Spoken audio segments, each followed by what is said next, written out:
Hello everyone. Today we'll start a new chapter matrix. ये NCERT book का third number chapter है। First book start कर रहे हैं। क्लास में तो हम कैलकुलस से स्टार्ट किए थे, बट ऑनलाइन वीडियोज में अभी एक्सपीरियंस नया नया है, इसीलिए थर्ड चैप्टर मैट्रिक्स स्टार्ट कर रहे हैं। यदि कोई भी आपसे ये पूछे कि मैट्रिक्स पढ़ रहे हो तो आप कौन सा ब्रांच पढ़ रहे हो, देन आप बोलना अलजेब्रा। मैट्रिक्स अलजेब्रा ब्रांच को सेटिस्फाई करता है। यू नो अलजेब्रा मीन्स क्या होता है? बीजगणित। मैट्रिक्स को हिंदी में आव्यूह कहते हैं।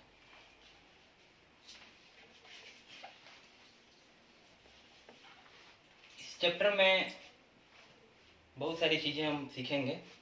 अगर आप बुक में देखिएगा तो मैट्रिक्स न लिख करके मैट्रिसेज लिखेगा, तो तुम कहोगे सर ये IX लिखे हैं, ये ऐसे बुक में लिखा हुआ है। ये सिंगुलर वर्ड है मैट्रिक्स, और ये मैट्रिक्स का प्लूरल है।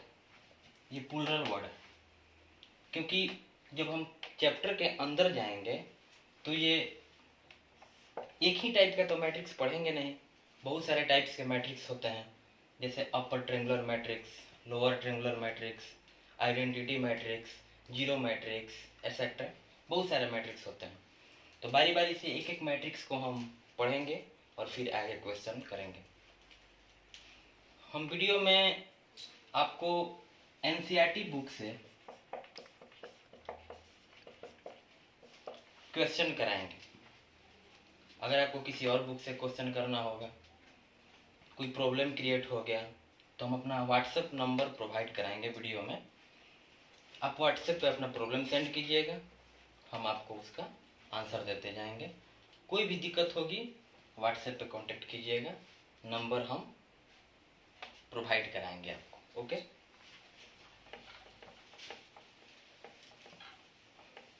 क्लास में हम आपको सिलेबस प्रोवाइड कराए होंगे, उसमें ये आपको बताया गया होगा कि किस ब्रांच से कितना मार्क्स का क्वेश्चन आता है। हम देर न करते हुए आगे बढ़ते हैं। इस चैप्टर में फर्स्ट टॉपिक का नाम है रो, जिसको हिंदी में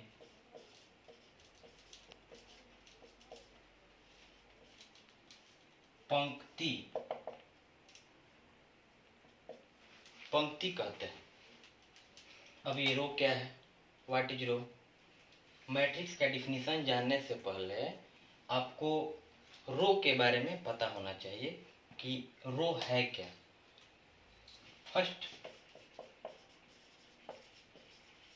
नंबर्स मतलब संख्याएं। सेकंड, फंक्शंस मीन्स फलन। ये संख्या के बारे में पूरा अच्छे तरह से आप जानते हैं, और फंक्शन के बारे में आपको 11th में डीपली पढ़ाया गया होगा। ये नंबर्स का बात जब आएगा तो both numbers means what? Real numbers and second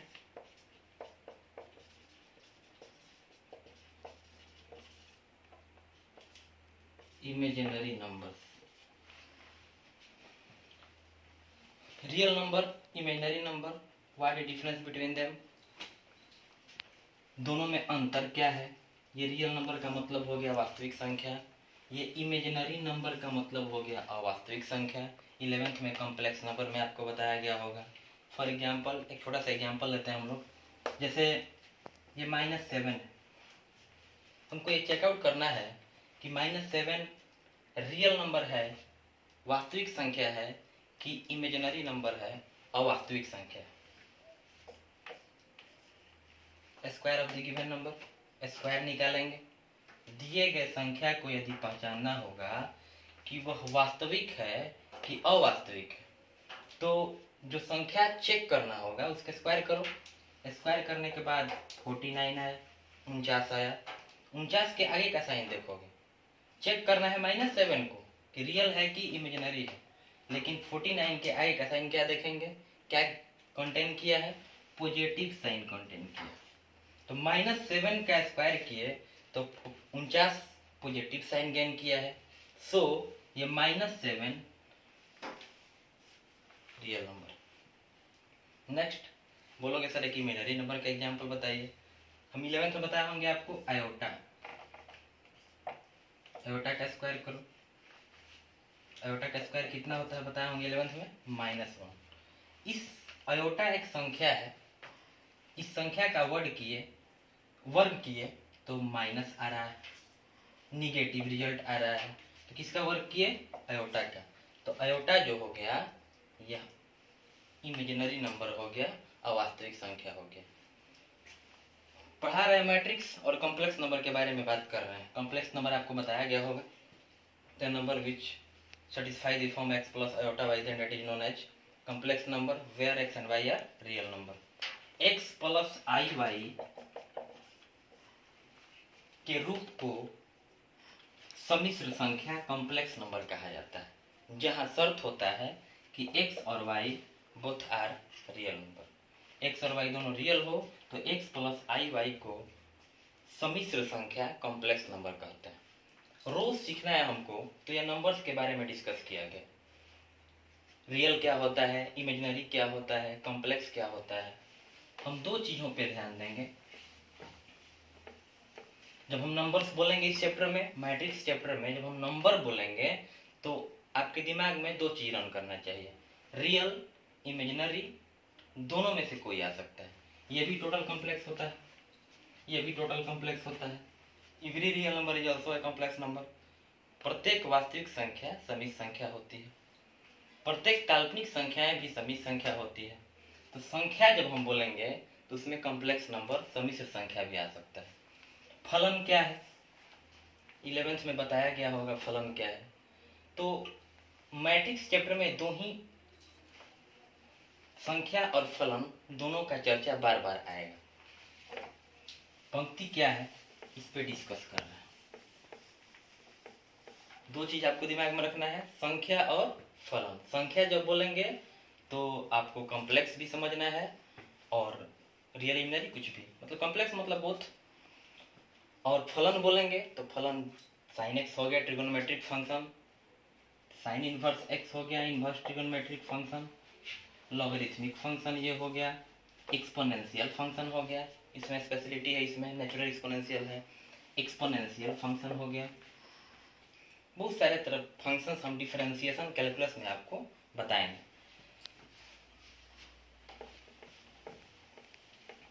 row क्या है, ये हॉरिजॉन्टल डायरेक्शन है, हॉरिजॉन्टल इस डायरेक्शन में हो गया, एक्स एक्सिस की डायरेक्शन में होता है, ऐसे होता है एक्स एक्स डैश।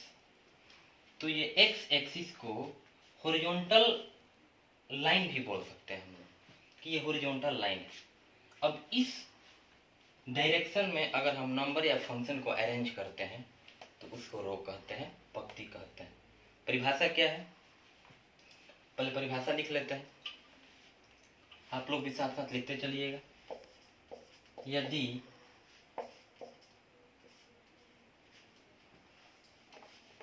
संख्याओं, छोटा डेफिनेशन बना रहे हैं ताकि आपको भी आसान लगे, संख्याओं और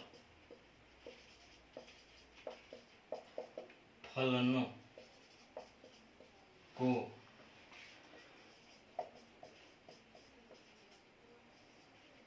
क्षैतिज कतार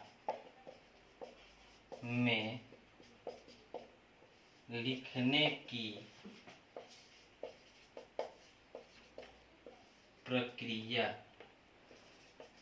को पंक्ति कहते हैं। संख्याओं और फलनों को क्षैतिज कतार मतलब एक अक्ष की दिशा में लिखने की प्रक्रिया को पंक्ति कहते हैं। इंग्लिश मीडियम वाले क्या करेंगे, हम 2 बार डेफिनेशन इंग्लिश में बोलेंगे, आप लोग अपनी कॉपी में नोट करते जाइएगा। If numbers and functions are write in horizontal direction, then it is called row. One more time. If numbers and functions are right in horizontal direction, then it is called, या लिख सकते हैं then that is known as row. उसे क्या बोलेंगे? पंक्ति बोलेंगे. अब एक एग्जाम्पल का बात करते हैं. एग्जाम्पल जानने से पहले आप जानिएगा कि पंक्ति का फर्स्ट लेटर इंग्लिश में आर है, तो पंक्ति को हम लोग आर से सूचित करेंगे. मैट्रिक्स चैप्टर में जहां आर लिखा होगा डेट मीन्स रो समझना है, पंक्ति समझना है. फॉर एग्जाम्पल जैसे हो गया यहाँ पे 2 4 x, ये भी नंबर है, कॉम्प्लेक्स नंबर, रियल नंबर, ये भी कॉम्प्लेक्स नंबर है. नंबर ऐसे ही नंबर सिंपल नंबर बोल सकते हो, ये भी यानी वेरिएबल है. यहाँ पे देख रहे हैं sin x, cos x, tan x, ये नंबर्स का अरेंजमेंट हो गया. ये फंक्शंस का अरेंजमेंट हो गया. नंबर्स बोल रहे हैं, डालो आयोटा ताकि क्लियर हो जाए. कॉम्प्लेक्स भी रहता है इसमें. 2 4 iota sin x, cos x, tan x. इस डायरेक्शन को देखो, ये संख्याओं को कैसे लिखा गया है? एक्स अक्ष की दिशा में लिखा गया है, एक्स एक्सिस के डायरेक्शन में लिखा गया है. यहाँ पर 3 फंक्शंस हैं, ट्रिगोनोमेट्रिक फंक्शंस हैं, sin x, cos x and tan x. Direction क्या है इसका? अरेंजमेंट कैसा है? तो हॉरिजॉन्टल अरेंजमेंट है, एक्स अक्ष क्षैतिज दिशा में लिखा गया है, तो इसको भी पंक्ति बोलेंगे. 2 4 आयोटा को पंक्ति बोलेंगे, sin x, cos x, tan x को पंक्ति बोलेंगे. मीन्स अगर हम इंडिकेट करें that is R1 and this is R2. R1 means first row, R2 means second row. ये ध्यान रखिएगा कि नंबर और फंक्शन को एक एक्सिस डायरेक्शन में लिखेंगे, संख्या और फलनों को एक अक्ष दिशा में लिखने की प्रक्रिया को क्या बोलेंगे? पंक्ति बोलेंगे. नेक्स्ट टॉपिक की तरफ चलते हैं.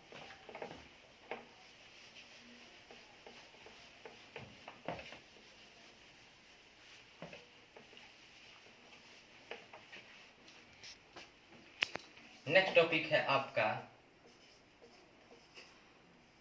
स्तंभ, जिसको इंग्लिश में कॉलम बोला जाता है.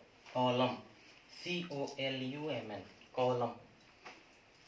अब इसको आगे बढ़ाने से पहले देखते हैं कि इसका फर्स्ट लेटर C है, तो स्तंभ को हम लोग C से इंडिकेट करेंगे. Column is indicated by, denoted by C. स्तंभ को C से सूचित किया जाता है. नंबर बोलेंगे तो कोई भी नंबर हो सकता है. फंक्शन बोलेंगे कोई भी फंक्शन हो सकता है.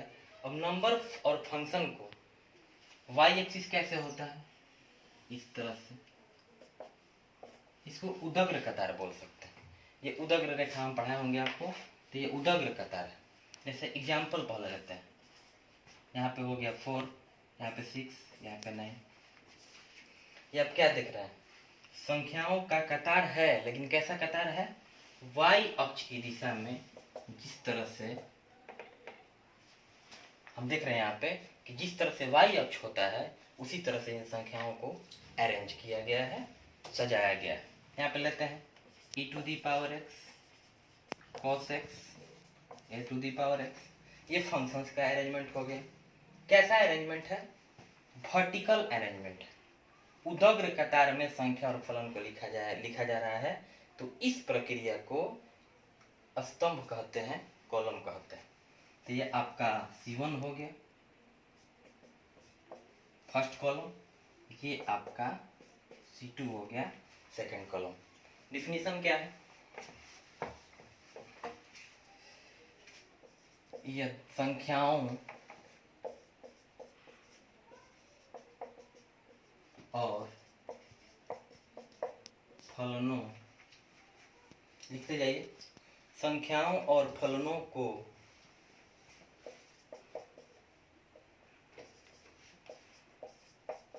उदग्र, संख्याओं और फलनों को उदग्र कतार में लिखने की प्रक्रिया को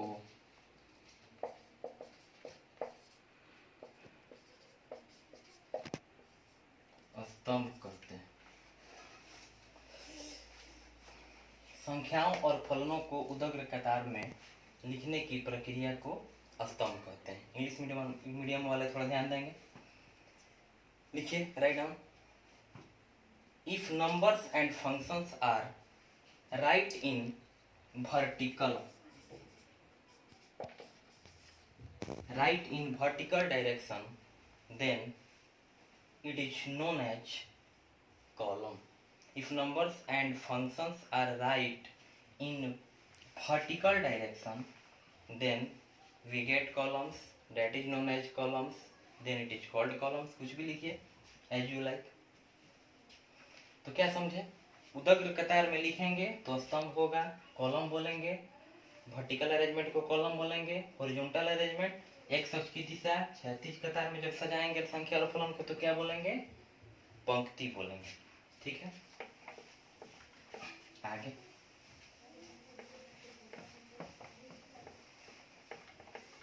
ध्यान रखना बाबू कि रो को आर से इंडिकेट करेंगे और कॉलम को सी से इंडिकेट करेंगे।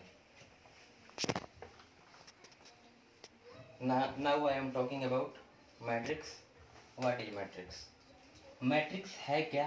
फर्स्ट ऑफ ऑल आपको बताना है, matrix is the branch of algebra. ये किसका ब्रांच है? अलजेब्रा का ब्रांच है। इससे पहले हम यूज के बारे में ध्यान देंगे। मैट्रिक्स का डिफिनेशन बताया जाएगा, बट अभी यूज क्या है? What is the application of matrix? Matrix का प्रयोग क्या है हमारे जीवन में? आप लोग भी लिखते जाइएगा, बहुत जरूरी है। कोई पूछ देगा what is the application of matrix, हमारे दैनिक जीवन में मैट्रिक्स का क्या प्रयोग है? तो केवल मैट्रिक्स पढ़ने से तो नहीं हो जाएगा, इसीलिए नोट करिएगा। फर्स्ट, प्रयोग कहाँ करते हैं मैट्रिक्स का?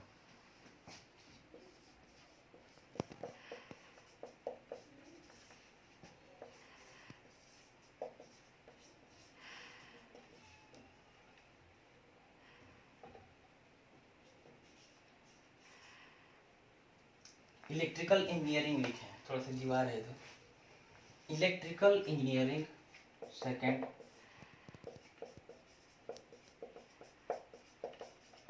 स्टैटिस्टिक्स, सांख्यिकी। इलेक्ट्रिकल इंजीनियरिंग में प्रयोग करते हैं मैट्रिक्स को, स्टैटिस्टिक्स में प्रयोग करते हैं, सांख्यिकी में सिस्टम ऑफ लीनियर इक्वेशन। एली means linear equation. System of linear equation को सॉल्व, ये पढ़ना भी है आपको। सिस्टम ऑफ लीनियर इक्वेशन को सॉल्व करने में मैट्रिक्स का यूज होता है। इन बातों को और भी जेनेटिक्स वगैरह में भी मैट्रिक्स का यूज होता है। आगे हम पढ़ाएंगे आपको कि मैट्रिक्स है क्या, मैट्रिक्स कितना टाइप का होता है। तब तक के लिए thank you for watching this video.